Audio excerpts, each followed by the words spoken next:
ang mga kwento ng pag-ibig, kwento ng buhay, at kwento ng pag-asa dito sa Barangay Love Stories. Love Stories.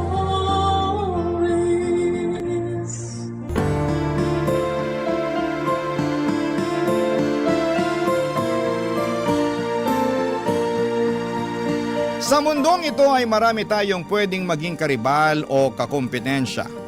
Kahit nga minsan ay hindi mo pa sinasadya.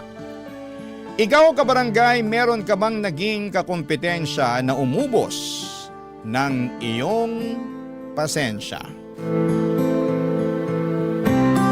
Dear Papa Dudut, ako nga pala si Duday, ang 30 karinderya queen ng Tondo.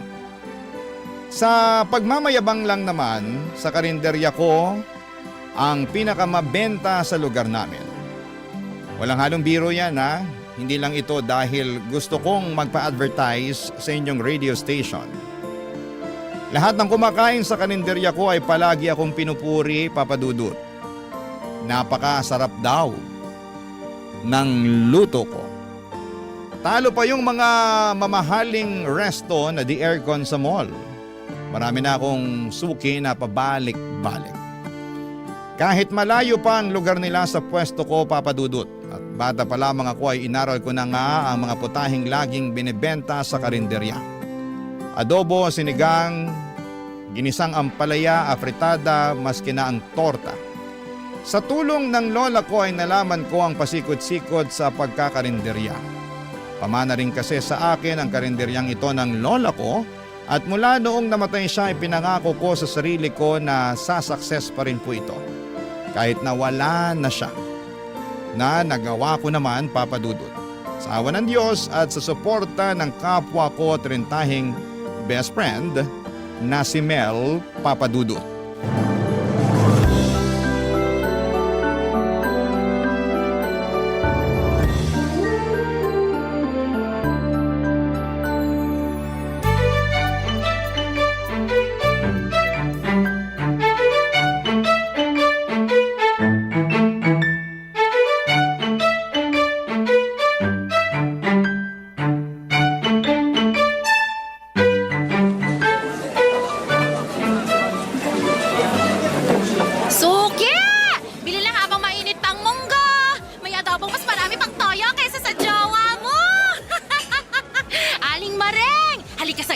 Silipin mo tong tortang talong ko, oh. Hindi mamantika, crispy pa. Pakaingay naman ng babaeng to. Hoy bakla, tigilan mo ako kung ayaw mong ibuhos ko sa batok mo tong sabaw ng sinigang ko, ha? Be naman, nangangasim na nga yung bato ko dahil sa init. Bubuhusan mo pa ng sinigang. Ay, gumilid ka nga. Natatakpan mo yung mga ulam ko. Ano ka ba? Kahit takpan ko itong mga benta mo, ang lakas pa rin ng amoy. Lalapitan pa rin ng customer. Bakit? Malinamnam bang amoy? Yes! Halatang pinasarap lang ng betchin. Charas! Sarap kita dyan eh. Di ako gumagamit ng betchin, no? Alam ko namang ma-pride ka pagdating sa betchin. Kaya nga ako bilib sa'yo. Kasi napapasarap mo ng todo yung luto mo kahit walang betchin. Duda ka pa. Yeah. Alam mo namang pinagpala ako sa galing sa pagluluto. Ganun? Minsan talaga dapat hindi ka pinupuri, no? Lumalaki ulo mo, be. Gusto maging down to earth, reminder lang. Ay, ayoko nga. Hindi ako magiging down to earth. At bakit ko naman gagawin yun eh? Saksakan ng sarap tong luto ko. Pang world class. Kavogue ang Fine Dining Restaurant. Ay! Oh, ayusin mo na kayong fine dining restaurant mo. Ay, Duday! Andiyan na yung crush mo, si Randy. Ang putok na naman yung ugat sa braso. Ang laki talaga, Hoy, umayos ka nga bakla. Sa akin lang ugat niya na. Uy, ba't mo ba pinagdadamot kung pwede namang hating kapatid na lang? Tigilan mo nga ako. Hating kapatid ka pang nalalaman dyan eh. Baka lamunin mo na ng buo si Randy kapag tumalikod ako. Hoy, hindi naman ako ganun. Hindi ako ganun kagutom sa braso niyang maugat. Ayos ka nga, andyan na siya. Tumimik ka na dyan. Uy, Duday! Mel! Kumusta, Randy? Kain ka ulit? Kumusta yung braso mo, Randy? Ugatin ba rin ba? Ay, hindi. Ang ibig ko sabihin, kumain ka na para hindi magutom yung mga ugat sa braso mo. Baka magalit yung mga yan. Baka biglang mga ganon. Ano ka Huwag mong pakinggan si Mel. Gutom lang yan sa Braso de Mercedes. Anong gusto mong ulam, Randy? Kahit isang pritong tilapia lang tapos ano bang gulay meron ka dyan? Alam mo naman tayong mga trentahin kailangan na natin ng gulay, di ba? Ay, gusto mo ng talong? Ay, Teresa! Tsaka sabaw. Diba? Maraming sabaw, gano'n. Ayos ka lang ba, Mel? Parang kanina ka pa, ano ka ba? Pusa ka ba? Ay, ano ba naman, Randy? Kailan ba yung pusa? Nako, wag na nga kayo magtalo sa harapan ng mga ulam ko. Baka magtampo yung okra, kumulubot bigla. Okay na ba sa tilapia, Randy? Magmunggo ka na lang para pumare sa tilapia. May sahog tong chicharon tsaka tinapa. Teka, parang first class yung munggo mo Ay? Baka magkulang tong dala kong pera. Ay, hayaan mo na. Huwag mo nang bayaran tong munggo. Talaga?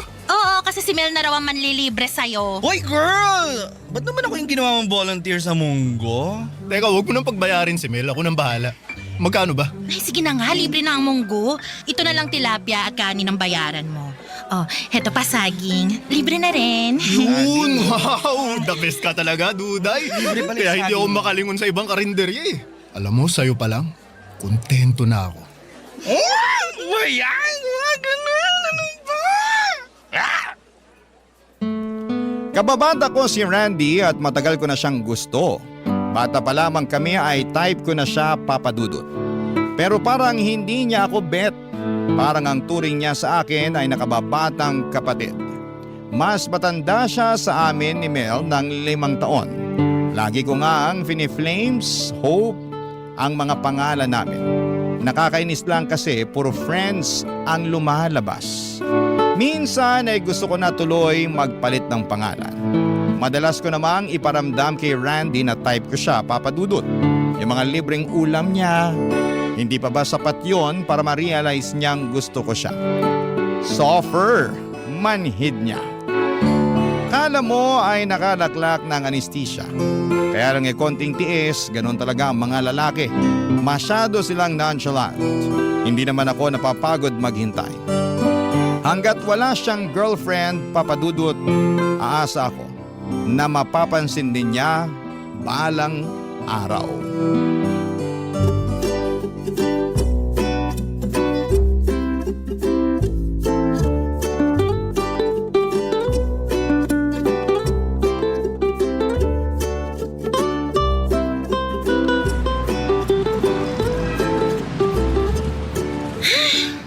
Bakit kaya ang tumal ng benta ko? Di naman holiday. Pero bakit walang kumakain dito sa karinderya ko? Duday!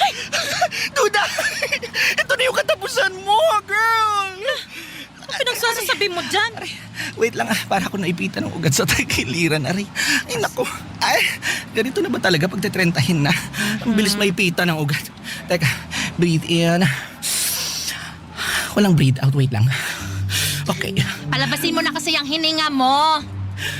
Ay, nako. Ano ba nangyari, Mel? Girl, katapusan mo na nga kasi. Sorry Anong katapusan? Anong katapusan? Iklaro mo. Ayan o, dyan sa kabilang kanto. May bagong bukas na karinderya. Kaya naman pala wala akong customer ngayon. Correct! Andun lahat. Kahit yung traidor na si Aling Maring, ini-enjoy yung mga tortang talong dun sa kabila. Kung makasubo ng talok, akala mo last day niya na. Kaya naman pala hindi makatingin si Aling Maring sa akin kanina nung napadaan siya rito Inalok ko na lahat ng klaseng talong. Nako, ayaw pa rin. Manda talaga siya. Hindi na siya makakaulit ng libreng sabaw dito kapag bumili siya. Bahala siya dyan. Malabo na siyang bumili ulit dito, no? Mukhang trip na trip niya rin sa karinderya sa kabilang kanto Gusto mo silipin natin? O sige, silipin natin. O, paano tong karinderya ko? Ha? Sino magbabantay? Girl, kailangan pa ba itong bantayan? Mukhang wala namang magkaka-interest dito na kawin yung mga ulam mo Tumbak lang to, nakakasakit ka na ng loob Charis lang! Ikaw naman. Tara na kasi, sandali lang tayo. Para makita mo kung sino yung kakumpetensya mo. Sige na nga. Pero teka, isasara ko lang tong karinderya. Oh, go, go, go!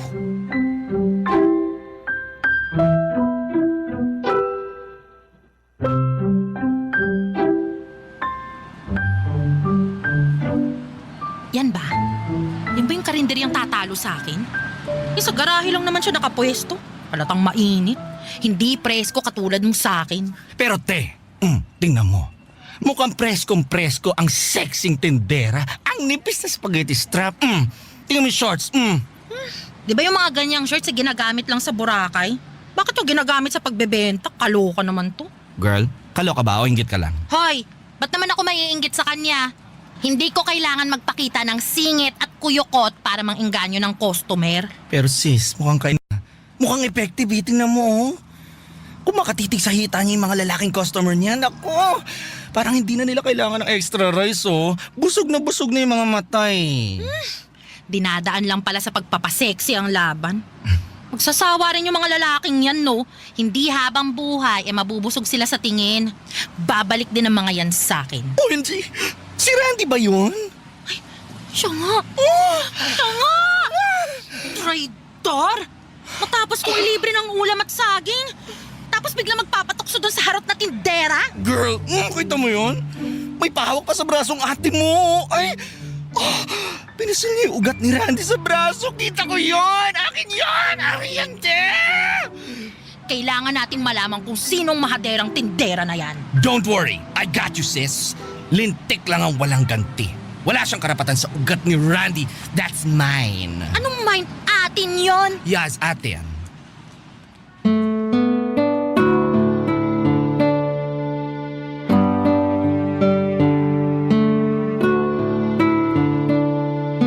Halos magsiputukan ang mga ugat namin sa ulo ni Mel, Papa Dudut. Nakakairita na kinuha na nga ng babaeng ito ang mga customers ko, pati ba naman si Randy? Pulang-pula ang mga mata ko habang pinagmamasdan kung paanong makatitig si Randy sa tenderang yon na akala mo ay isa siyang ulam na napakasarap. Umalis na kami kaagad ni Mel bago pa kami ma-stroke sa selos. At inalam na rin namin kung sino ba ang bagong saltang tendera na ito. Siya pala si Cindy, Papa Dudut. Kaedad lang din namin pero mas mukha lang siyang bata dahil balita namin buwan-buwan daw nagpapagluta drip siya. Sagana rin daw siya sa sunscreen dahil reseller siya ng sunscreen ng isang vlogger. Mahilig tumesting ng mga negosyo at ang naisip niyang gawing negosyo ay karinderya dahil dumarami na mga tao sa lugar namin. Marami akong napasarang karinderya dahil ako ang pinipili ng mga taga roon sa amin. Pero mula noong dumating tong si Cindy ay natakot naman ako. Paano kung karinderya ko na ang mapasara niya, Papa Dudut? Barangay Love Stories. Barangay Love Stories.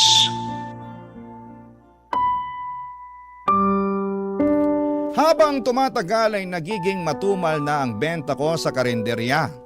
Dati ay konti na lang ang natitirang ulam sa pagsasara ko sa karinderya, pero mula nang nagbukas si Cindy ay ang dami kong ulam na hindi nabibenta. Ang ending ay kailangan ko tuloy ibenta kinabukasan para lamang hindi masayang. Minsan napapanisan na rin ako ng mga ulam. Lugi ang negosyo. Nakakainis talaga ang Cindy na yan. Lumipat na kasi sa karinderya ni Cindy ang mga dating parokyano ko at karamihan ay mga lalaki na walang ibang gusto kundi ang makita ang paspaghetti strap ng hitad na kakumpetensya ko. Hindi naman siya maganda. Totoo, maputi at makinis lang siya. Magkaroon lang talaga siya ng pimple sa pisngi, mawawala na ang apil niya. Sure ako doon, Papa Dudut.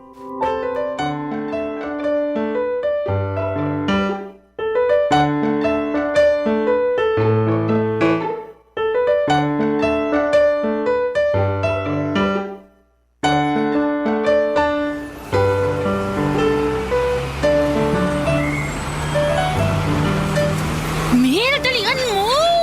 Teka, please lang. Hinahinay lang sa paglalakad. Marupok na yung tuhod ko. Dalian mo, bakla! Wag mo na akong artehan dyan. Kailangan natin sugurin si Cindy habang kainitan ng mga benta niya. Mag-eskandalo ka talaga, sis?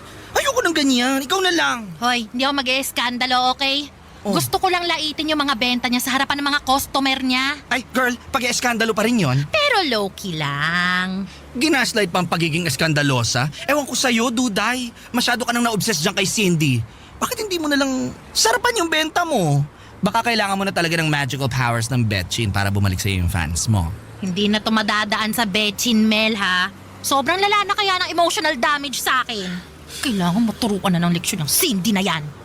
Wala namang ginawang masama sa'yo si Cindy. Nagkataon lang siguro na dahil bago siya yung pinapansin ngayon.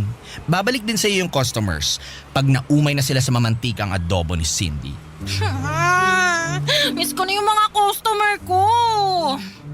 Kaya kailangan ko na silang pabalikin sa akin. Dali na, bilisan mo! Bakit kaya hindi na lang ikaw ang mag-isang sumugod doon? Bakit kailangan kalagkarin mo pa ako rito? Eh kasi nga, kailangan ko ng backup. Basta, dapat agree ka lang ng agree kapag nilalait ko yung benta ni Cindy, ha? Ano, G? Ay naku! Kung wala lang talaga akong utang na 1.5 sa'yo, hindi ko to gagawin, girl. At buti alam mo. Oh, basta ha, ganap kong ganap.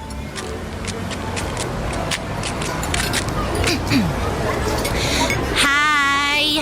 Bagong bukas tong karinderya nyo. Hello! Yes po. Kakabukas lang pero kita nyo naman. Talaga namang dinudumog at pinipilahan at siguradong hindi tinipid. Hindi ka mabibitin at siguradong babalikan dahil pasok sa panlasa. Wow, para ako nanonood ng reels sa social media ng food vlogger. Maraming ang food vlogger ang pumupunta rito para lang i-vlog tong mga benta ko eh. Ay, kaya nga kami andito kasi food vlogger din kami. Talaga? Ah. OMG, go! Vlog lang kayo. Ano bang channel nyo? Secret muna. Malalaman mo na lang mamaya.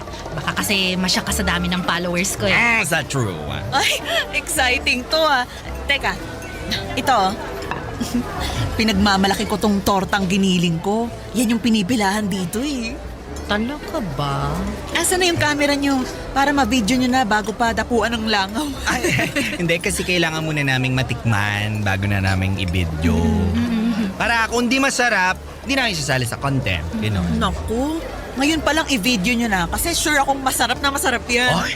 Sige nga, tikman natin. Siguro marami kang imbak na mantika, no? Ha? Bakit? Eh kasi, parang pinalangoy at binabad mo sa mantika tong tortang giniling eh. Tsaka bakit ganon? Parang di naman lasang tortang giniling to.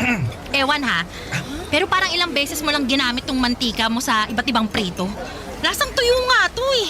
Ang kati sa dila. Teka, patikim nga ako. Hindi naman tuyo na lasahan ko, pero lasang sinigang. Ba't ang asim? Ay, alam mo, nalasahan ko rin yung asim. Pero hindi asim ng sinigang eh. Parang parang asim ng panis na ulam. Ay, girl! Ano ba to? Bakit mo kami pinapakain ng panis, ha? Poster ka, no? Naku, ipopost ko na to. I-record ko. Para sabihin ko sa inyo bagong luto yan ha. Kaninang umaga ko lang prinito yan. Ano? Kaninang umaga lang ba? Pero bakit parang last week pa? Oo nga. At saka girl, may mga murang mantika naman eh. Bili ka na lang kaysa sa nagre-recycle ka ng mantika. Excuse me? Lakas mambintang ha? Bakit? Nakita mo na ba ang kusina ko para sabihin na paulit-ulit ako sa mantika ko ha? Hindi ko na kailangan makita ang kusina mo. Lasa pa lang nitong torta mo eh. Alam ko ng isang buwan bago ka magpalit ng mantika. Tara na nga, Mel. Hindi ka na. Hindi deserve ng 5-star review tong karinderya ng babaeng to. Tsaka! Gigil na gigil si Cindy habang patuloy ang pagsatsat ko sa benta niya, papadudot. Napapatingin na rin ang mga customer niya at parang nag-aalinlangan na sa mga binili niyang ulam. Mabuti na lamang at wala roon ang mga nakakakilala sa akin na customers ko. Kaya malakas ang loob kong tarayan si Cindy dahil wala siyang malalaman tungkol sa akin. Kampante ako ni after nung ginawa kong eksena ay dadayuhin na muli ang karinderya ko. Pero nagkamali ako, papadudot. Mas lalong tumumal ang benta ko. Masama ang loob kong nilagyan ng betchin ang ulam ko. Kahit na tipong nagkandahilo-hilo na ako sa pagtikim ng ulam na may betchin. Mahina kasi ako sa betchin pero tiniis ko yon para mahatak ulit ang customers ko. Pero walang nangyari. Kaya naman ginamit ko na ang pinagbabawal na technique. Nagsuot na ako ng mga damit katulad ng suot ni Cindy, Papa Dudut.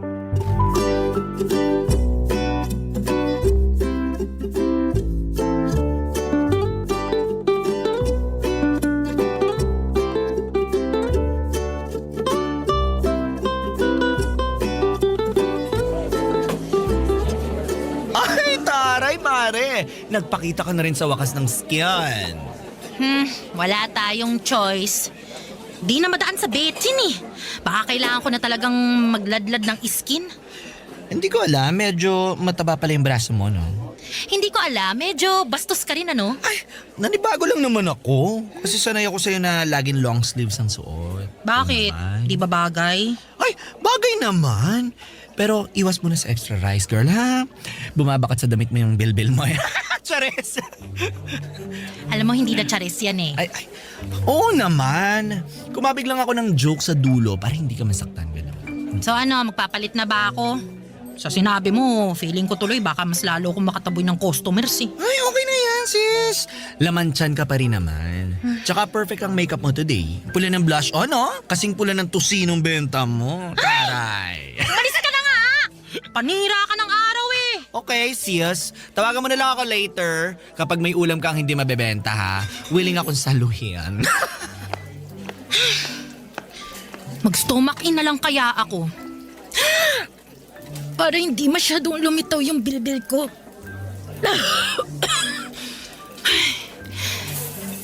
Hirap naman nun. Mag-shawl na lang kaya ako para itago yung puson ko. Ay, nakakainis! Duday! Ay, anak ka na pala ka! Duday, may kausap ka? Barandi, nakakagulat ka naman eh.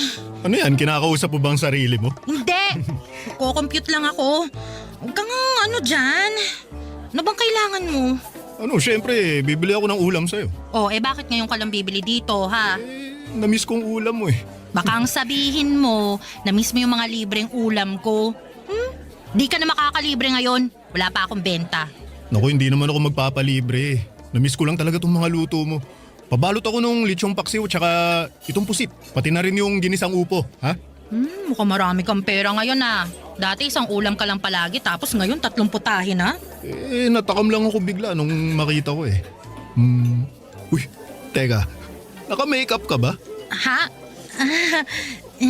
Napansin mo ba? Konti lang yung pinahid ko. Try lang naman. Grabe ngayon lang din kita nakitang nagsuot ng sleeveless ha. Tapos hapit pa. Napadaan kasi ako sa DV nung isang araw. Bumili ako ng mga bagong damit. Ano, bagay ba? Yung shorts mo rin ang iksi. Nagpapakita ka na ngayon ng legs ha? Ano yan? Uy, ano ka ba? Kunting skin lang naman tong pinapakita ko eh. Hindi ko naman kasi pwedeng ipagdamot. Sarap ng tawa nito, sapakin kita. Oh, bakit ka ba tumatawa? Ay, wala. Ay, naalala ko lang kasi yung waitress na tinable nung tatay ko dun sa beer house dati. Alam mo, ganyan din kakapal yung makeup nun eh. Tsaka ang iksi ng suot. Tapos, tapos lumuluwa pa yung bilbil sa gilid. Mukha ba akong taga-bar? Ay, hindi. Ay, nanibago lang ako. Sorry. Duday, ipagbalot mo ng ako ng ulam para makaalis na ako. Na-hurt ako sa sinabi ni Randy, Papa Dudut. Okay lang kung si Mel yung mangdaot ng itsura ko. Hindi ako masyadong apektado pero noong si Randy na yung gumawa, ang sakit pala. Kasi gusto ko siya. Gusto kong ma-impress siya sa pagbabago ko. Pero parang nilait niya ako at ang buong pagkatao ko nang tumawa siya ng sobrang lakas. Nakakainsulto at hindi ako makalaban sa kanya noon. Kasi pinaglalaban ko ang tampo sa puso ko. Bakit kay Cindy okay lang siya na makitang nakasuot ng makeup at hapit na hapit ang damit ng hitad na yon? Pero bakit sa akin ang laking issue? Na-insecure tuloy ako lalo sa sarili ko at mas nakaramdam din ako ng takot dahil bukod sa mga naagaw na customers ni Cindy, Abay baka maagaw na rin niya sa akin si Randy kapag tumagal pa. Barangay Love Stories. Barangay Love Stories. Mas okay na akong agawin ni Cindy or mas okay nang agawin ni Cindy ang customers ko kesa ang nag-iisang lalaking gusto ko, si Randy. Kaya naman kung nagtagumpay siya sa customers ko ay hindi niya yon magagawa kay Randy. Kaya naman binakuran ko na po si Randy habang hindi pa lumalalim ang koneksyon nilang dalawa. Hindi na ako nag-spaghetti strap at mixing shorts. Pero natuto na rin po akong mag-ayos base sa bagay na damit sa akin. Panay na rin ang daan ko sa palengke kung saan ay nagkakargador itong si Randy. Lagi akong may dalang ulam para sa kanya. Alam kong kahinaan niya ang pagkain, kaya yon ang uunahin kong ilagay sa harapan niya.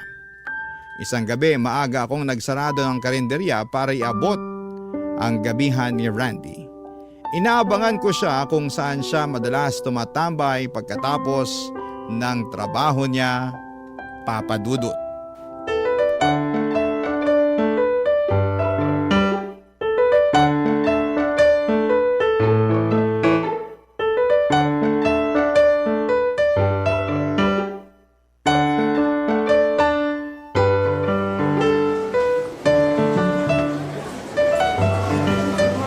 Girl, kanina pa tayo naghihintay dito ah. Nagsasebo na yung bibigay mong tapa kay Randy. Wait lang kasi. Parating na rin yun. Biyernes yun kaya maraming pinabuhat sa kanya na gulay. Ay, nako, gutom na ako. Alam mo, pumunta ka na lang sa bahay mamaya. Kunin mo lahat ng ulam na gusto mo. Basta, shut up ka lang dyan. Ha? Yeah. Ay, si Cindy yun, di ba? Saan? Ay, siya nga. Hindi ako pwede magkamali sa suot niyang spaghetti strap. Grabe, no? Ay, Barbie arms. Tingnan mo yung braso, ang payat. Ano naman ang point mo dyan? Baka gusto mong iuntog kita sa biceps ko. Psst, huwag ka maingay. Mukhang palapit dito. Hi! Nandito pala yung mga peking vlogger. Hi! Andito rin pala yung peke ang puti. Gluta drip pa more. Wow! May stalker pala ako. Inggit ka lang kasi ako may pang-gluta. Eh ikaw? Hindi ko kailangan ng gluta kasi proud morena ako. Ah, morena ka pala. Akala ko kasi libag lang yan. Mel! Ay! Sorry sis, ang benta kasi nung sinabi niya. Ang benta nung sinabi ko, no? Mas mabenta pa kaysa mga benta sa karinderya mo, Duday. Wow! Sino ngayon ang stalker, ha? Kilala mo ako bigla? I'm flattered. Well, mula nung siniraan mo ang mga luto ko, inalam ko na rin kung sino ka. Reyna ka pala ng betchin eh. Gumagamit lang ako ng betchin para kalabanin ka. Oh, sobrang triggered ka ba sa akin, girl? Ah, dapat lang, no? Ako na ngayon ang reyna ng karinderya sa atin. Kaya wag ka nang lumaban, nakakaawa ka lang. Hoy! Ako pa rin ang reyna ng karinderya, no? Bago ka dumating, trono ko na yon. Baka nakakalimutan mo. Napapalitan ng reyna kapag humihina na. Ito na nga, oh. Unang atak ko palang bagsak ka na. Spaghetti strap lang ang laban, pero nilangaw na bigla ang mga ulam mo. Kawawa ka naman, oh. Sobra ka na, ha? Kabago-bago mo lang umasta, pero... Ulap ka! Napakagaspang ng kamay mo! Walang paras pa! Ganon na! Sasapunutan ka ng babae niya! Diyos ko, ano ba tunay? Tunay tama na! Ulo!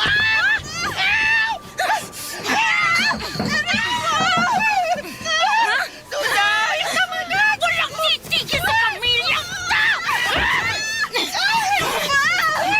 Hoy! Duday! Cindy!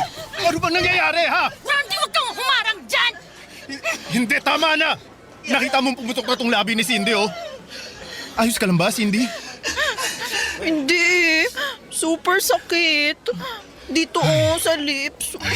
Aray! Dito sa lips. Di ka naman ganyan kanina. Plastic! Malandik! Hindi ka Mel, talaga dito! ilayo mo na nga si Duday. Baka magkasakitan pa sila lalo, eh. Halika na, Duday! Awat na! Tinurog mo na kayong uso, oh. Halika na! Pasalamat kasi hindi may umawat sa akin ngayon, ha? Makikita mo sa susunod. Makikita mo! Napaiyak na lamang ako hindi dahil sa sakit na natamo ko sa pagsabunot ni Cindy sa akin, kundi dahil mas kinampihan siya ni Randy. Siya pa itong unang hinablot ni Randy para protektahan sa akin. Hindi ba dapat ako? Ako yung dihado eh. Ako ang kababata niya. Ako ang matagal na niyang kakilala. Ako yung totoong nagmamahal sa kanya. Mula noon ay natauhan na ako, Papa Dudut. Ayoko nang mahalin si Randy, hindi naman niya masusuklian yon. Nakakasama lang ng loob dahil sa dinami-rami ng taong pwedeng makuha ni Cindy. Kay Randy pa siya nagwagi talaga. Sinubukan ko mag-move on at nag-focus ako sa pagluluto. Inaral ko ng mabuti ang pag-improve ng pagkain ko kahit walang betchin. Kahit na hindi pa ako nakasuot ng hapit na damit. Nag-work naman, Papa Dudut. Unti-unting bumalik ang mga customers ko at balita ko ay humina na rin ang karinderya ni Cindy, pero wala na akong pakialam noon. Ang focus ko ay sarili ko.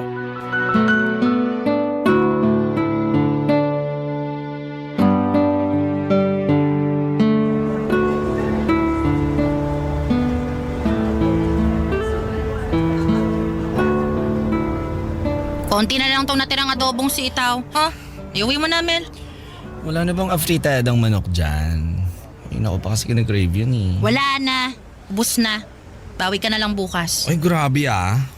Lumakas ulit benta mo. Tsaka parang mas mabenta ka na ngayon kaysa noon. Ganun talaga kapag nakafocus ka sa sarili mo. Eme. Ay, pakilagay mo nga muna tong kanin sa ref. Tsaka pakicheck mo na rin kung meron pang graham cake sa freezer. Kainin natin mamaya. Ay, bet ko yan. Wait.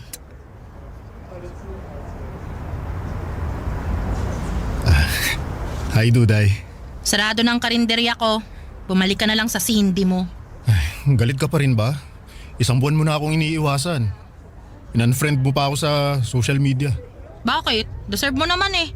After mong kampihan sa Cindy kaysa sa akin, ano sa tingin mo? Gusto pa kita maging friend sa social media? Sige na naman, Duday. Huwag ka nang magtampo. Eto, may dala akong ulam para sa'yo. Oh, Para kang tanga. Dadalhan mo ako ng ulam mula sa ibang karinderya? binili ko yan kay Cindy. Hindi ka pa rin talaga tapos sa pananakit sa akin, ano? Talagang dinala mo pa rito yung ulam ng hitad na yon? Huwag ka munang magalit kasi. Tikman mo muna. Mas gusto ko pang tumikim ng lason kesa dyan sa mamantikang ulam niya. Ayun na nga mamantika talaga ang mga benta niya kasi kailangan niyang ulit-ulitin yung mga benta niya sa loob ng isang linggo. Alam mo naman na nakakatagal ng buhay ng ulam kapag lumalangoy sa mantika yung pagkain, di ba? Akin na nga yan. Titikman ko. Ano ba to? Ba't ganito yung lasa? Matabang na nga, alam mong luma pa. Oh, sabi ko naman sa'yo wala talagang tatalo sa mga ulam mo, Duday. Walang tatalo pero doon ka kumakain sa kanya. Mas plastic ka pa sa plastic labo. Eto na naman tayo Ito na, magpapaliwanag na ako kung bakit ako laging nandun. Ako yung tagahatid ng gulay at karne para kay Cindy. Kinontrata niya ako, malaki yung bayad niya Libre pa ang pagkain mula umaga hanggang tanghali. Kaya yun, syempre, pinatos ko na. Sayang din naman yung kita, no? Ang dami mo naman pwedeng gawing racket dyan ah. Pero bakit sa bruhang yun pa? Aminin mo, type mo lang talaga siya Hoy, hindi ko siya type. Alam mo namang ayoko sa mga babaeng halos lilitaw na lahat ng ililitaw sa katawan Ayoko sa mga masyadong ma-makeup. Sinungaling. Ay nako. Alam mo kung ayaw mong maniwala, hindi naman kita pipilitin. Pero sana maintindihan mo na kailangan ko rin ng pera. Kailangan kong makaipon kaya ako nagtrabaho sa kanya. Bakit ba bigla kang naging mukhang pera ha? Dati naman sapat na sa'yo kung magkano man yung kinikita mo dyan sa pagkakargador mo sa palengke. Tsaka sa pag-extra-extra mo bilang delivery boy. Ano kasi, gusto kong makaipon para hindi naman nakakahiya sa'yo kapag inaya kitang lumabas. Gusto mo akong ayain lumabas? Naku, dati pa. Hindi lang ako makadiskarte kasi nahihiya ako Mas marami kang pera sa akin. May sarili kang negosyo. Strong at saka independent woman ka. Ano ba naman ako, di ba? Kaya syempre gusto ko na may patunayan sa'yo bago ako lalapit para manligaw. Teka. Ano? Gusto mong manligaw sa akin? Oo, Duday. Kaya nga ako nandito Kasi may sapat na akong ipon para hindi naman nakakahiyang lumabas tayo. Para may mabili ako para sa'yo kapag nagturo ka na ng mga gusto mo kapag namasyal na tayo. Sinungaling ka. Hindi yan true eh. Si Cindy talaga yung type mo, di ba? Ay nako, ayaw pa rin maniwala. Duday, ikaw ang gusto ko. Pwede ba tayong lumabas at kumain sa fine dining restaurant?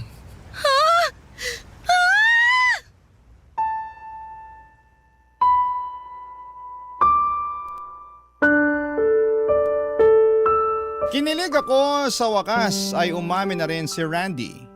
Natagalan man bago siya umamin pero napakasaya ko. Perfect ang pagdating niya. Kung kailan nag-let go na ako sa kanya ay saka naman siya lumapit. Kung kailan nag-focus ako sa sarili ko ay saka naman siya nag-focus sa akin. Nakakatuwa lang talaga, Papa Dudut, mula noon ay naging happy na ako. Sa career ko sa karinderya at sa love life ko. Nabalitaan kong nagsarado na rin ang karinderya ni Cindy. Napansin na rin ng mga tao na nakakaumay ang mga benta niyang mamantika. Sa akin na pumupunta ang mga customers niya. Hindi pa rin kami nagkakaayos na dalawa pero napatawad ko na po siya. At sana'y napatawad na rin niya ako. Maraming salamat po sa pagbasa ng aking liham. Ang inyong kapuso at kabarangay forever, Duday. Uy, kabarangay! Agree ka ba sa ending ng ating barangay love stories na ito? I-share mo na ang feelings mo sa ating comment section. Ang mga kwento ng pag-ibig, kwento ng buhay at kwento ng pag-asa dito sa Barangay Love Stories. Love Stories.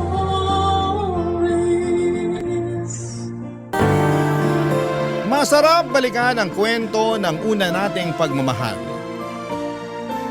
Yung unang beses na nagtagpo kayo pero masakit din palang balikan. Lalo na't hindi kayo nakaabot sa dulo tulad ng inyong mga pinangako. Ikaw, kabarangay, naaalala mo pa ba ang first love mo? Dear Papa Dudut, ako nga pala si Lexie, 35 years old, single, 10 taon na akong walang karelasyon. Hindi dahil walang nanliligaw kundi dahil ayoko nang sumubok ulit. Ang first love at first boyfriend ko na si Brad, ang siyang huli ko na marahil na pag-ibig. Naging kaklase ko siya noong college, 18 years old pa lamang kami noon. Sa ganong edad na rin kami nagkamabutihan at nagkaroon ng relasyon. Iba talaga ang first love kapag binabalik-balikan mo. Ang sarap sa pakiramdam na malasap, yung unang kilig at unang yakap mula sa kanila. Pero marahil yun din ang pinakamasakit. Lalo't hindi mo mapaghahandaan at maikukumpara ang pakiramdam oras na matapos na kayong dalawa. Kaya siguro after ni Brad ay hindi na ako nagkaroon ulit ng karelasyon. Natakot na akong masaktang muli, Papa Dudut. Sa paglipas naman ng panahon ay nakalimutan ko na rin si Brad. Naging busy na rin kasi ako sa trabaho at ibang bagay na nagbibigay sa akin ng saya. Tulad ng hiking at camping tuwing day off ko. Kasama ko madalas ang kabatch ko noong college at best friend ko na si Jam. May karelasyon na si Jam pero nasa ibang bansa. Kaya madalas pa rin kaming magkasamang dalawa at marami pa rin kaming oras para magbonding. Isa sa bonding namin ay yung buong araw kami sa bahay ng bawat isa. Tamad day lang. Walang ibang ginagawa. Nakahilata lang habang passive na nanonood ng telebisyon o nakikinig sa radyo sa inyo, Papa Dudut, habang nagpapapak ng mga junk foods at ibang comfort food namin. Isang hapon habang nakahiga ako sa sofa at si Jam naman ay nag-scroll sa kanyang Facebook ay may balitang dumating.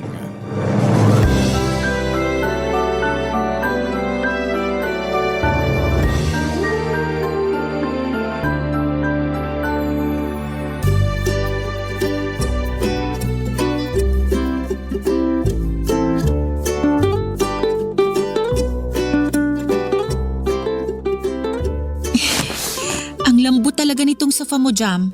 Kapag ayaw mo na to, bigay mo na sa akin ah. Swap tayo sa kama mo. Sa'yo na yung sofa ko, akin na ang kama mo. Hoy, pamana pa sa akin ng lola ko yung kama na yun, no? Hindi pwede. Swap ko na lang sa 1 dosenang sardinas tong sofa mo. Baka gusto mong ipukpok ko sa ulo mo yung 2 can opener ko. Ay, wala na akong pakialam sa sinasabi mo. Sobrang relaxing nitong pwesto ko. Sige, galit-galit muna tayo. Mag-scroll lang muna ako sa Facebook ko. Okay, OMG! mag-scroll ka lang dyan. Huwag ka nang maingay. Magpa-power nap ako eh. Lexi! Ano yun? Lexi! Ano nga? Engaged na si Brad! Brad. Yung ex mo! Yung first love mo! Kaklase natin sa college! Yung… Jam, kilala ko si Brad. Kumalma ka nga. Eh bakit parang ewan yung sagot mo riyan? Bakit ganyan ang reaction mo? Kasalanan to ng sofa mo eh. Masyadong nilambutan. Okay ka lang? Obvious ba? So, hindi? Lapit ba ako sa'yo? Damayan kita? Ha? Para saan? Kasi ang sakit kaya kapag nalaman mong nakahanap na ng the one yung one great love mo. First love ko lang si Brad. Sobra ka namang mag-assume na siya yung one great love ko. Hindi ba?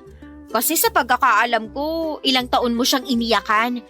Nung nalasing ka at nag-relapse, sabi mo siya ang greatest love mo. At ipapaalala ko lang sa'yo ha, 10 years na, pero hindi ka pa rin nakahanap ng kapalit ni Brad dyan sa puso mo. Handa kong ipagpalit si Brad sa sofa mo, girl. Nagpapanggap kang okay, no? Bakit naman ako magpapanggap na okay? Eh hindi naman na kailangan kasi okay na okay ako. Kaya please, hayaan mo na lang ako mag-power nap. Sige, kung yan ang makakatulong sa'yo para hindi maramdaman ng pain mula sa engagement ng first boyfriend mo, go lang! Hay naku, Jam. Naka-move on na ang lahat sa amin, ikaw na lang ang hindi pa. Kasi alam mo naman na naging president ako ng fans club nyo nung college tayo, no? Ay, akala talaga namin, kayo na yung magkakatuluyan. Ang daming signs noon na hindi kami match. Ewan ko ba sa inyo kung bakit iniisip niyong magkakatuluyan kaming dalawa? Pero ang dami ring signs na kayo ang endgame ng isa't isa. Saksi ako kung paano kayo magmahalan dati Wag ako, girl. Kita ko lahat. Ramdam ko ang pagmamahalan yung dalawa ni Brad. Sagad sa buto.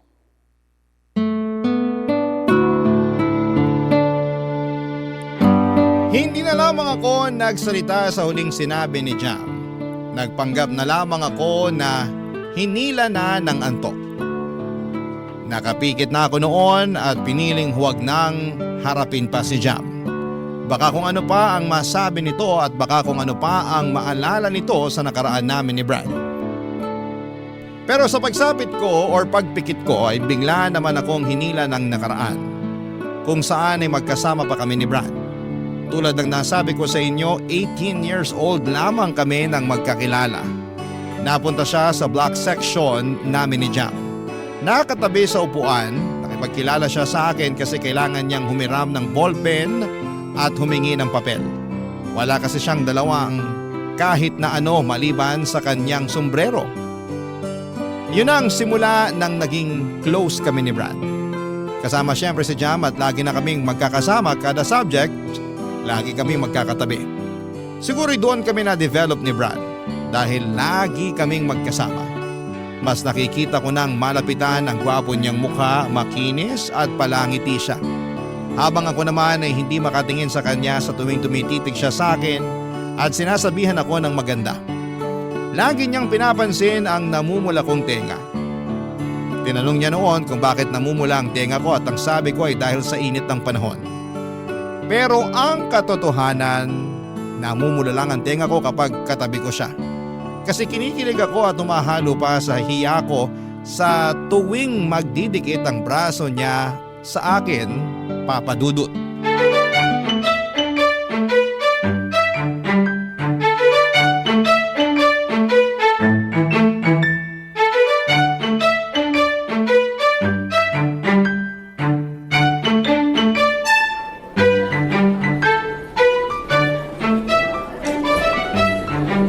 Grabe, ang hirap nung quiz kanina. Kulang na lang ma-stroke ako sa first question. Grabe si Ma'am Cruz. Walang patawad magpaputok ng ugat sa ulo. Ayos naman Hindi naman ganun kahirap. Hindi ka lang siguro nag-review. Hindi nga, pero sana naman pang hindi ng review-friendly yung quiz na ginawa niya, no? Gusto talaga niyang umulit ako. Sige siya, mauumay siya sa pagmumukha ko sa next sem. Sumama ka kasi minsan sa amin ni Lexi para mag-review. Oo nga, Jam. Sama ka na minsan. Doon lang naman kami madalas sa library o kaya sa hallway ng dorm ni Brad. Wag na. Ikaw, bahala ka. Kung gusto mo mag-hello ulit sa mukha ni Ma'am Cruz next sem, huwag kang sumali sa pagre-review namin ni Lexi. Hahanap na lang ako ng ibang review group. At bakit ayaw mo sa amin? Matino naman kami ha. DL nga tong si Brad eh. Eh kasi naman, pwede ko bang sabihin? Pa-suspense pa. Bakit nga? Kasi naman pag magkasama kayong dalawa, nakakalimutan niyo na ako. Ha? Anong sinasabi mo dyan? Wag nang magmaang-maangan, no? Kita ko sa pamumula ng tenga mo ngayon na kinikilig ka. Hoy, namumula ang tenga ko dahil sa init ng panahon. Girl, December ngayon, malamig. Microwave mo lang ang mainit. Best friend mo ako, kaya alam ko na kapag namumula ang tenga mo, dahil kinikilig ka kay Brad. Subukan mo itanggi, babagsak ka sa algebra sa finals. Oh, diba? Na-choke ka ngayon dyan. Ewan ko ba sa inyong dalawa? Obvious naman na nagkakagustuhan na kayo pero wala pa ring umaamin. Hoy Brad, ikaw ang lalaki, mag-first move ka na. Parang ewan naman tong si Jam. Di nabulol ka ngayon kasi true ang sinasabi ko. Ganito na lang ha, iiwan ko muna kayo para magkaaminan na. Binuksan ko na ang pinto para sa inyo, pumasok na lang kayo. Bye! So, ano na? Ang loko ni Jam, no? Pero hindi naman siya mali. Anong ibig mong sabihin? Mukhang alam na ng lahat pero tayo na lang yung hindi. Ha? Ano? Hindi ko alam kung gets mo ang sinasabi ko o ayaw mo lang unawain. Nabigla naman kasi ako kay Jam. Pero gets mo naman yung nangyayari sa atin bago pa man magsalita si Jam, di ba? Oo. I mean, medyo lang. Sakto. Pwedeng magtanong? Ano yun? Ayoko na kasing nasosolo lang kita tuwing nagre-review. Baka naman pwedeng masolo ka sa isang date. Pwede. Pero sure ka? Gusto mo kong ka-date? Hindi lang kita gustong i-date. Gusto talaga kita. Bakit ako magtsatsaga mag-review sa marumi at maingay na hallway ng dorm kung hindi kita gusto?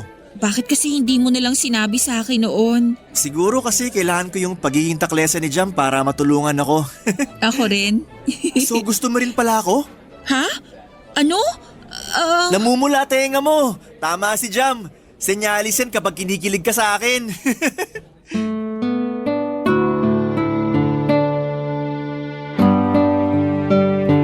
Mga padudot, hindi na ako nakatanggi sa sinabi ni Brad. Totoo naman kasi, bakit pa ako magdi-deny? Sinumbong na ako ng tenga ko. Ngumiti na lamang ako sa kanya bilang pagsagot ng oo. Ang saya ni Brad, papadudot. Napatalon pa ito at ang first date namin nangyari noong hapon na yon. Sa isang maliit na kainan lang malapit sa campus namin. Bihirang estudyanteng pumupunta roon dahil pangmatanda raw ang mga bentang pagkain. In-order namin ang large size special bibingkang bigas at dinuguan na may siling labuyo. Para sa amin, mas perfect na i-partner ang dinuguan sa bibingka kesa sa puto. Na-enjoy namin ang araw na yon. Pinicturean pa ni Brad ang pagkain namin at nag-selfie kami at pinost niya sa Facebook niya. Ang mga nakakita papadudot ng post ni Brad na yon ay kinantsawang kami. Lahat sila'y natuwa dahil finally daw ay umamin na kami sa isa't isa. Nagbiro pa yung iba at sinabing nagpustahan pa sila na sa huli ay magiging kami rin. Nangunguna sa pang-aasar noon si Jam. Ano pa bang inaasahan namin siya yung tulay namin ni Brad, papadudot. Malaki ang pasasalamat namin kay Jam. Dahil kung hindi dahil sa kanya, papadudot, ay hindi kami magkakaaminan sa nararamdaman namin. Higit sa lahat ay hindi matutupad ang first date namin. Ang first date na nauwi sa first relationship namin ni Brad. Walang kasing saya ang unang relasyon at ang unang pag-ibig. Lalo na't maswerte kong natagpuan yon kay Brad. Pero tulad ng ibang first love, hindi rin naman kami pinalad na magkatuluyan. Papa Dudut. Barangay Love Stories. Barangay Love Stories. Sa paglilikot ng utak ko pabalik sa nakaraan, ay hindi ko maiwasang makaramdam ng kirot sa puso ko. Hindi ko yon pinaalam kay Jam at sinolo ko yon tulad ng mga nangyari sa nakaraan. Gusto kong umiyak dahil malinaw pa rin sa aking alaala ang lahat.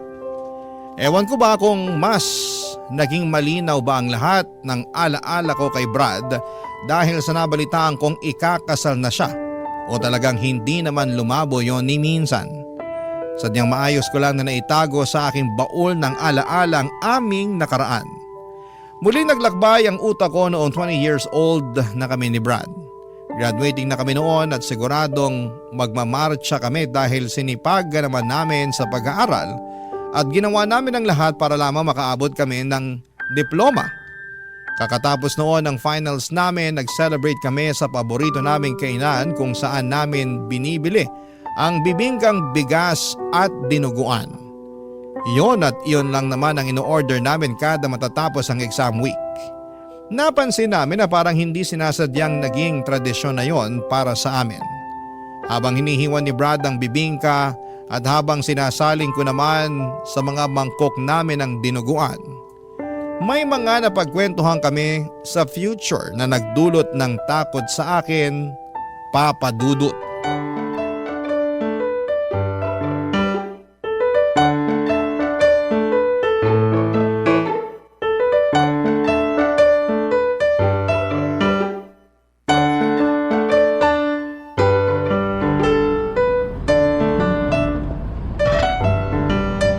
Pakidurog mo ng maigi ang siling labuyo ha. Kailangan ko ng anghang sa dila ko ngayon. Bakit naman?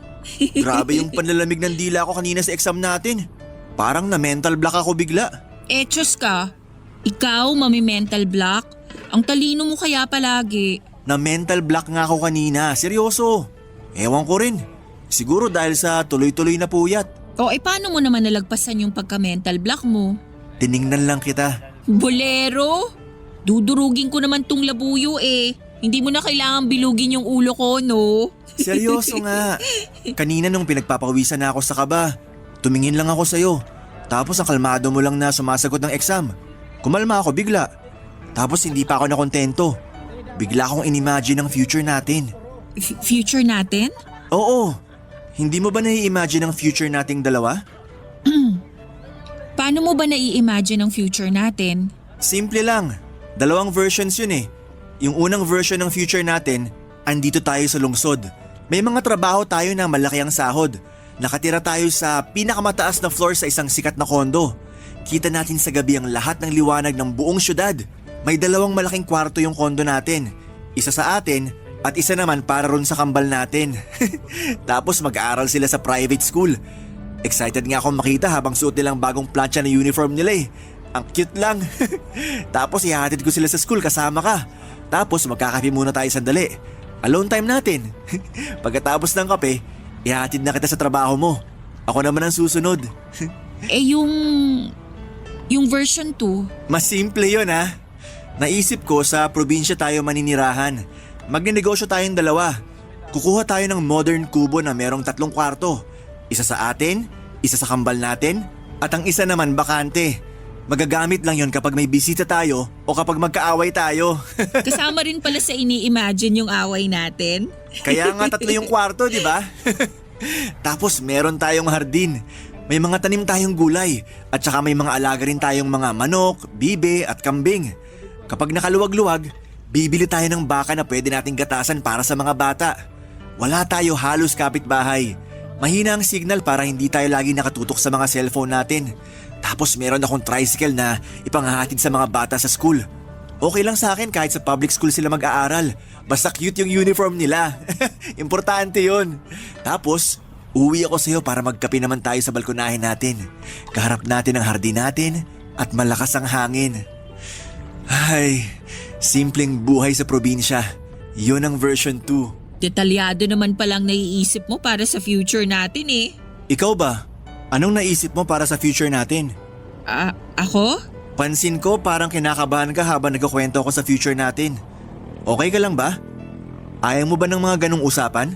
Hindi naman. Kaya lang Hindi mo ako nakikita na kasama mo sa future? hindi ah. Kung meron man akong siguradong nakapinta sa future ko, ikaw yun. Pero ano?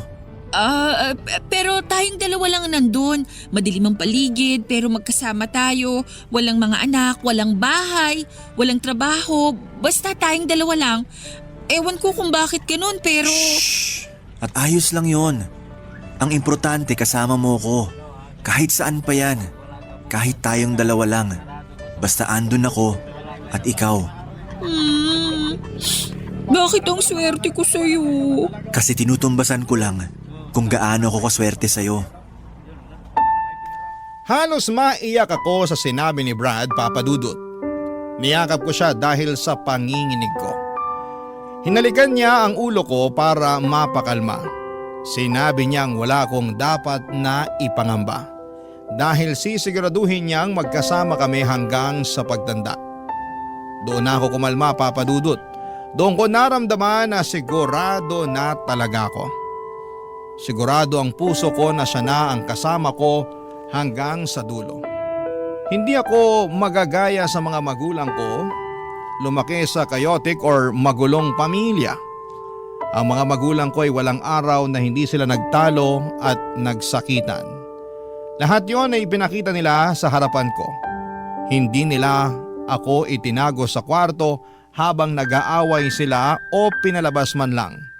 Sinadya nilang makita ko ang sakitan nila para pumili ako kung sino ang aking kakampihan. Napaka-unfair na makita yon ng isang bata. At kapag nag-aaway sila, ako ang nadadamay. Hindi ako nakakakain o nakakapasok sa school dahil mas inuuna nila ang sarili nilang mga issue. Kaya natuto akong maging independent sa paglaki ko. At lagi akong takot sa tuwing nakakaramdam ako na may gusto na ako sa isang tao. Agad kong nilalayuan dahil biglang nagpa-flashback ang gulo ng mga magulang ko noong bata pa lamang ako kapag may nagugustuhan ako. Maliban na lang syempre kay Brad. Siya lang ang nakapagbura ng mga pangit na ala-ala na yon. Kaya sa kanya ako sumugal. Kaya nga hanggang sa makagraduate na kami at makahanap ng trabaho kami pa ring dalawa.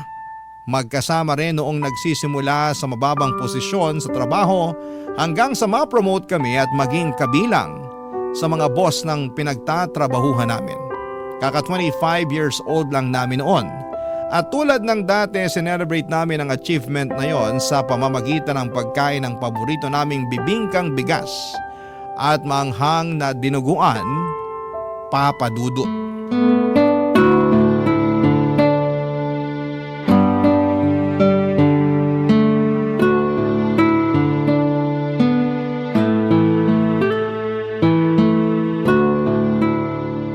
Grabe no? Parang hindi nagbago ang lasa ng bibingkang bigas nila. Ang sarap pa rin. Malambot at malasa, hindi pa tinipid sa itlog na maalat. Lalo na tong dinuguan nila. Ang dami pa ring lahok na baboy. At yung anghang, palong-palo. Tradisyon na talaga natin to, no? Kapag may bagong milestone sa buhay natin, dito tayo palagi. Kahit na afford naman natin kumain sa mas mahal, dito pa rin tayo sa nakasanayan na. Bakit pa tayo kakain sa mahal? Lasang mahal na nga tong bibingkat dinuguan. Hindi pa nakakasawa. I-save na lang natin ang pera natin para sa mas importanteng bagay. Oo naman, tulad ng hiking, camping at sa pag-travel natin. At syempre sa future family natin. Future family? Ay, napaaga ata ako ng banggit. Anong ibig mong sabihin? Lexi. Brad. Alam ko hindi natin napag-usapan ulit ang tungkol sa future natin. Pero gusto ko lang simulan natin na mapag-usapan ulit. Pag-usapan hanggang mapunta sa totohanan. Brad. Ano to? Unang beses pa lang na nakatabi kita sa theology class natin. Alam kong yun na ang hudyat ni Lord na ikaw na yung itatabi niya sa akin habang buhay. Hanggang ngayon kahit ilang lubak na yung nadaanan natin, matibay pa rin tayo. Hindi pa rin tayo bumibitaw sa pagkakakapit sa isa't isa. At salamat kasi nagtitiwala kang hawakan yung kamay ko para makadaan na tayo sa future na hinanda ni Lord para sa atin. Kaya ngayon, dahil hawak mo pa rin ang kamay ko, magpapasalamat ako sa'yo. At kapalit nun ang pangako na habang buhay, hindi ako bibitaw sa'yo. Lexi, mahal ko. Handa mo ba akong samahan sa future? Hindi. I'm sorry. Natatakot ako. Hindi. Sorry ulit.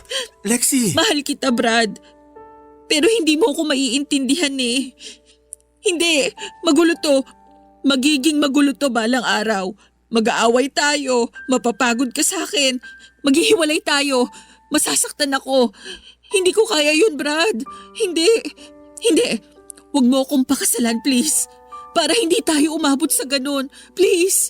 Hindi tayo aabot doon. Maniwala ka. Pero bakit umabot doon ang mga magulang ko? Bakit hindi sila umabot tulad dun sa pangarap mong future sa atin? Bakit hindi sila naging masaya?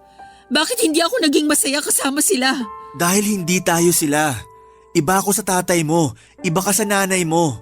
Tayo lang ang may alam na pwede tayong maging masaya sa future. Hindi mo alam yan. Lexi, hindi ko alam kung ano mangyayari sa future. Pero isa lang ang sigurado ko. Andun ka. Parati ka ng lahat sa akin sa kinabukasan. At kahit anong mangyari, sisiguruhin kong hindi tayo magagaya sa mga magulang mo. Magtiwala ka lang sa akin. Mamahalin kita hanggang masiguro kung hindi ka na matatakot ulit na silipin ng future. Kasi andito na ako eh. Paano kung hindi mag-workout? Paano kung mag-workout tayo? Paano kung sabay tayong magkakaroon ng puting buhok at rayuma sa tuhod? Ayaw mo bang maranasan yun? Gusto. Ikaw ang magdidesisyon kung aabot tayo ron. Kaya... Oo. Sabay tayong magkakaroon ng rayuma at puting buhok.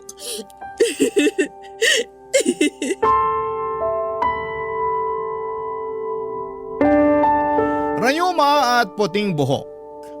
Ewan ko kung anong meron sa mga salitang yon pero bigla kong nakita ang itsura namin noon sa future.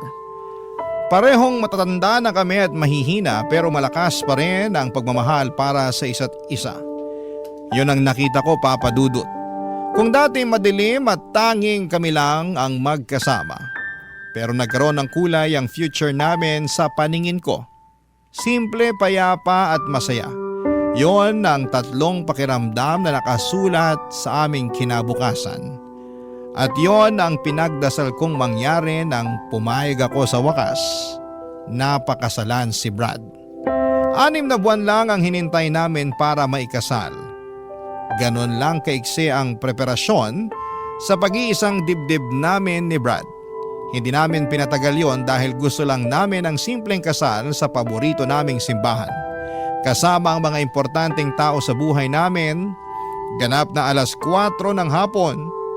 Isang makulimlim na Sabado, kompleto na ang mga bisita. At nakaabang na sa labas habang nagkwekwentuhan. Si Brad nasa loob na ng simbahan at nagtatanggal ng kaba. Pero halata sa mukha ang saya, ako na lang ang hinihintay pero hindi ako dumating. Pinili kong hindi sumipot sa araw kung kailan pinangako ko ang habang buhay kay Brad. Barangay Love Stories. Barangay Love Stories. Tinakasan ko ang kasal namin ni Brad, Papa Dudut. Sa kwarto pa lang ng hotel kung saan ako nagstay ay kita na ang saya sa mukha ko. Wala na akong ibang gustong mangyari noon kundi ang makita na si Brad at makasama na siya sa panghabang buhay. Pero ginulo lahat ng iyon ng mga magulang ko. Sinugod ako ng nanay ko sa kwarto para isumbong ang tatay ko at nahuli raw niyang may ka-text na ibang babae ang tatay ko. At imbes na magpaliwanag, nagalit ito at saka sinakal at sinampal ng ilang ulit si nanay. Nakita kong nagdurugo na ang gilid ng labi ni nanay dahil sa bigat ng sampal ni tatay. Pinaretouch ko ng makeup niya sa makeup artist ko para hindi mahalata ang pangingitim ng basag niyang labi. Lumabas ako saglit para tawagan si tatay. Nang sinagot ni tatay ang tawag ko ay galit itong sinumbong ang pagiging bungangera ng nanay ko. Sinabi niyang hindi na raw siya pupunta sa kasal ko kung dadalo rin si nanay. mamili raw ako sa kanilang dalawa kung sino ang makakasama ko sa altar. Papadudot ng hina akong tinapos ang tawag. Hindi ko na alam ang nangyari basta pumasok ako sa loob ng kwarto at saka kinuha ang wallet ko. Hindi naman ako pinansin ni nanay dahil abala ito sa pag-uutos sa makeup artist sa dapat na gawin. Hanggang sa nakita ko na lamang ang sarili kong bumaba ng hotel at pumara ng taxi. Habang suot ang trahe de boda, naghatid ako sa isang bus terminal patungo sa dagat. Wala akong pakialam noon kung pinagtitinginan ako ng mga tao sa paligid. Marami ang nagtataka, Papa Dudut, kung anong nangyari sa akin. Ako bang tumakas sa kasal o ang aking mapapangasawa? Walang nakakaalam, isa man sa kanila. Nang makarating na ako sa dagat, ay napaluhod na lamang ako at saka umiyak. Biglang nagbalik ang takot ko sa future na dati namang nawala na. Bakit kailangang mangyari yon? Bakit kailangang makaramdam ulit ako ng takot, Papa Dudut?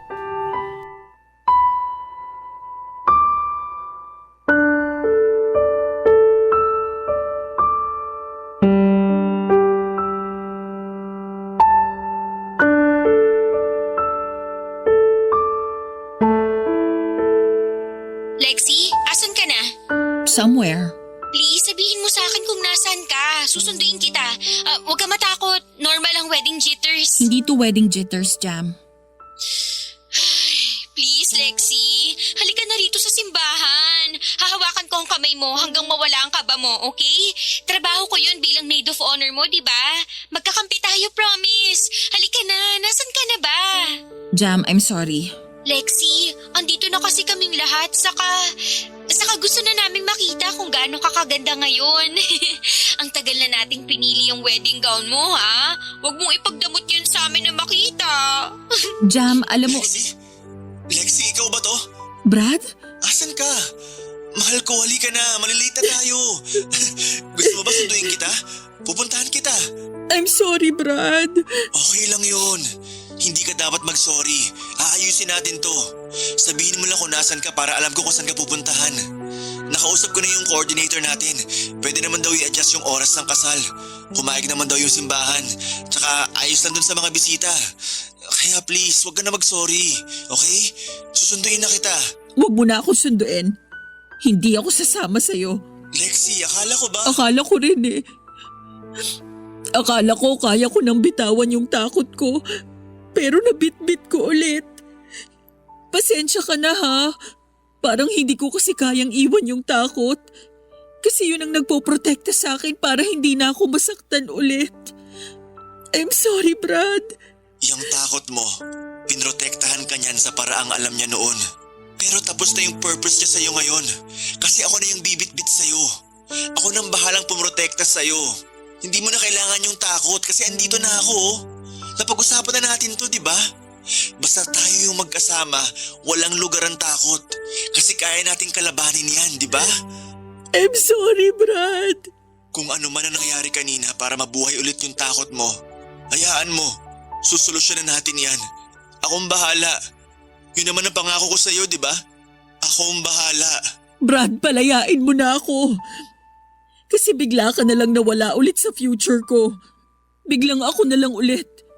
Nakakatakot pero tanggap ko. Hindi na kita makita sa future. At ayoko nang pilitin na gawin yon kasi nakakapagod na. Hindi. Hindi ako naniniwala. Kasi hindi naman ako umalis para hindi mo mahanap. Kailangan mo lang ako makasama ngayon para makita mo ulit yung future natin. Yung pagputi ng buhok, di ba? Yung rayuma sa tuhod. Di ba yun naman ang end goal natin? Ang magkasama hanggang sa panghihina? Mahina na ako ngayon, Brad. Hindi ko na kayang abutin yung mga nakaplano sa future natin. Kasi ngayon pa lang, lunod na ako rin eh. Hindi na ako makaahon at ayoko nang umahon. Kaya hayaan mo na ako. Hindi ako ang dapat mong makasama sa future mo kasi hindi kita deserve. Hindi ko kayang makita yung nakikita mo. At sorry ulit kasi sinubukan ko naman eh. Pero wala talaga. Nawala lang talaga. I'm sorry, Brad. Hindi. Hihintayin kita rito. Alam ko may tapang pa rin sa puso mo. Hindi yan puro takot. Kilala kita. Matapang ka at kaya mong labanan yan. Ilang beses mo na nga nagawa, di ba? Hihintayin kita. Dito lang ako sa simbahan. Kahit umalis na silang lahat. Kahit magsara pa ang simbahan, hindi ako aalis dito. Magtitiwala ako na pupunta ka. Pumalik ka. Kahit hindi matuloy ang kasal natin ngayon, okay lang. Basta magpakita ka lang, Lexi. Hihintayin kita. Parang awa mo na. Kahit wala na sila. Huwag mo nang paguri ng sarili mo, Brad. Huwag ka nang maghintay. Tama na. Maawa ka naman sa sarili mo. Hindi ako ang para sa'yo. Sana mapatawad mo ako at sana balang araw matagpuan mo yung tamang tao para sa'yo. Yung katulad mo na may malinaw na direksyon at plano sa future. Hindi katulad ko na malinaw lang ang takot. I'm sorry, Brad. I'm sorry. Hindi halos matapos ang iyak ko noon, Papa Dudut. Tuloy-tuloy lang ang pagbagsak ng luha kahit ayoko na at pagod na. Sa dulo ng puso ko ay merong sumisigaw at sumakay na ako ng bus at bumalik sa piling ni Brad. Pero mas nang ibabaw ang sigaw ng takot. Mas malakas ang sinasabi nitong huwag na akong aatras. Iyon daw ang tama at kailangan ko siyang palayain. Mas pinaniwalaan ko ang sigaw na yon. Kaya ang sakit ay nagtuloy-tuloy at ang bigat ay mas naramdaman ko.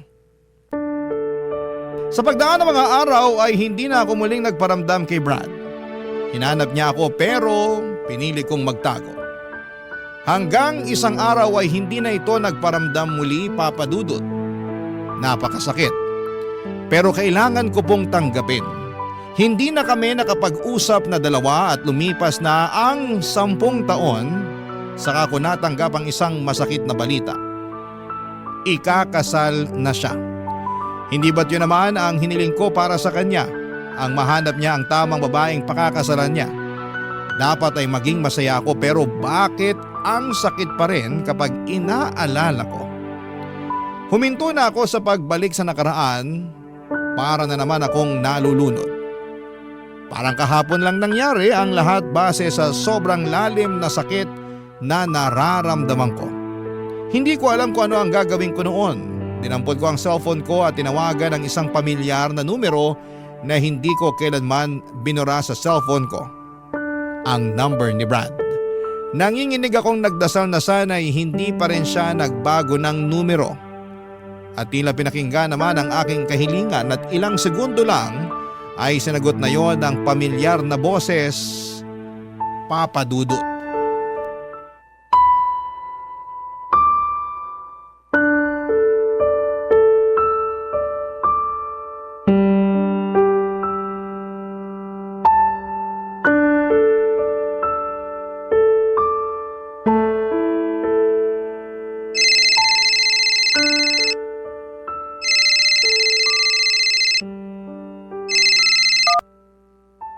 Hello, Lexi. Hi, Brad. Pinalita sa akin ni Jam. Ikakasal ka na raw. Congrats, ha?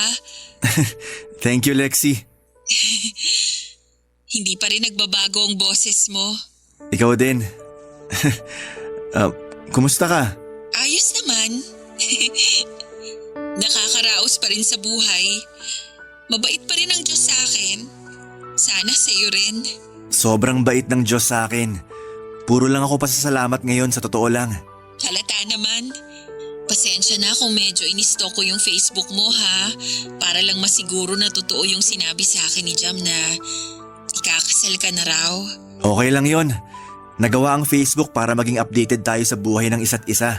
Lalo yung mga taong hindi na natin nakakasama. Lexi, huwag mo sanang masamain, ha? Bakit napatawag ka pa? Sa totoo lang, hindi ko rin alam eh. Nung nakita ko yung announcement ng kasal nyo, bigla kong naalala yung noon. Yung sa atin? Oo. Sorry kung hindi tayo nag-workout. Sorry kung hindi ko natupad yung pangako ko na tatanggalin ko yung takot mo sa future. Hindi mo naman obligasyon na tanggalin yung takot ko eh. Trabaho ko yun. Ako dapat ang gumawa nun. Sorry din kung nagmukhang ikaw ang responsable sa takot ko noon ha. Pasensya na talaga. Sobrang dilim lang talaga noon. Naiintindihan kita. Noon pa man. Tumawag ako kasi sa totoo lang.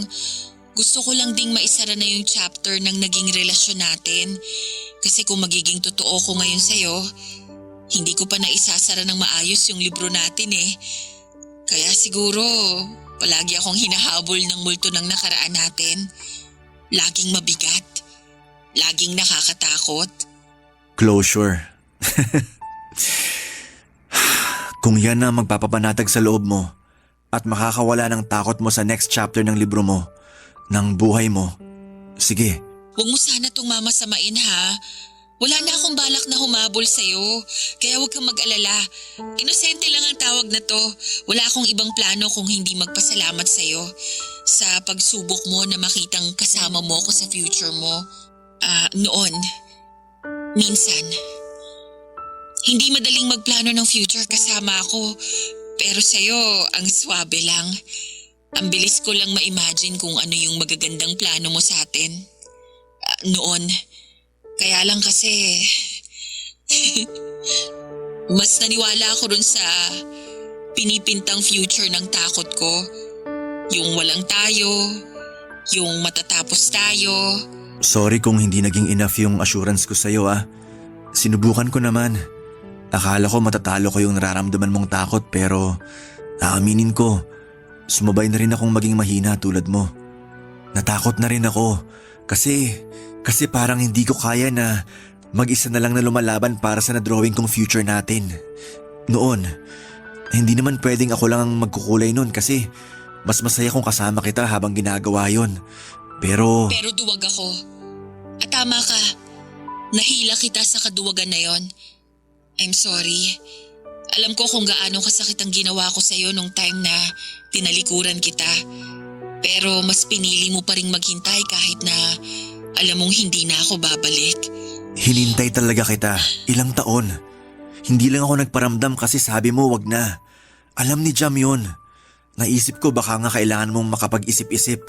Pero hindi mo alam kung ilang beses sa gabi ako nagdadasal sa Diyos na sana tanggalin na niya yung takot sa puso mo para bumalik ka na sa akin. Pero hindi yun nangyari. Hindi ka bumalik. Pero may dumating. Tama ka. May dumating. Naging madali at simple na lang ang lahat nung nakilala ko siya. Tama ka rin noon. May makikilala pa akong mas akma sa akin. At thank you kasi alam kong tumulong ka rin sa pagdadasal para makilala ko ang mapapangasawa ko ngayon. At ibabalik ko sa iyo naging hiling at dasal mo na yon. Hinihiling ko na balang araw kapag handa ka na at wala nang takot, makilala mo na sana yung lalaki na magpapakita sa iyo na masarap magkaroon ng puting buhok at rayuma sa tuhod kasama ang tamang tao. Goodbye, Brad. Goodbye, Lexi. At doon na nga tuluyang nagsara ng payapa ang kabanata namin ni Brad. Naisara ko na rin ng tuluyan ang libro na matagal ko nang itinatago. Ang gaan sa pakiramdam na magkaroon ng katapusan ng kwentong hindi na para sa'yo. Kahit minsan iniisip mo ang happy ending mo, wala pa ako sa ending ko at parating pa lamang ako roon. Yung tamang tao para sa akin ay on the way na at habang bumabiyahe pa siya, gumagawa naman ako ng paraan para ayusin ko ang sarili ko. Para matanggal ang takot ko. Para kapag dumating na siya ay handa na ako papadudot. Hindi na muling aatras at sa wakas ay aabot na sa altar. Hindi ito madaling biyahe para sa akin, pero sa pagkapit ko sa Diyos at sa paniniwala na hawak din niya ang taong nakareserve para sa akin, biglang gumagaan ang lahat. Bigla akong gaganahan na ayusin ang sarili ko. Kaya para sa lahat ng mga natatakot, para sa lahat ng mga taong hindi nagkaroon ng magandang nakaraan. Hindi pa huli ang lahat. Hanggat nakakabangon ka pa, hanggat nakakahinga ka pa, may oras pa para lumaban. At huwag kang mag-alala. Nakikita ng Diyos ang iyong pinaghihirapan. Alam niya kung ilang beses kang umiyak at ilang beses kang bumangon. Huwag kang mag-alala, balang araw hindi ka na ulit masasaktan. Hindi ka na ulit iiyak at hindi mo na kailangang makaramdam muli ng takot. Kasi balang araw, andyan na siya. Kaharap mo na, kasama mo na, at naihanda na siya ng Diyos para makasama mo sa pagputi ng iyong buhok at pagsakit ng iyong mga tuhod. Marami pong salamat sa inyong lahat at sana po sa bawat nakikinig at naniniwala sa kwento ko, sana'y nakapagdala ko sa inyo ng pag-asa na hindi pa tapos ang lahat. Parating na siya, maniwala ka. Ang iyong kabarangay forever, Lexi. Ano ang masasabi mo sa ating Barangay Love Stories today? Aabangan namin yan sa aming comment section.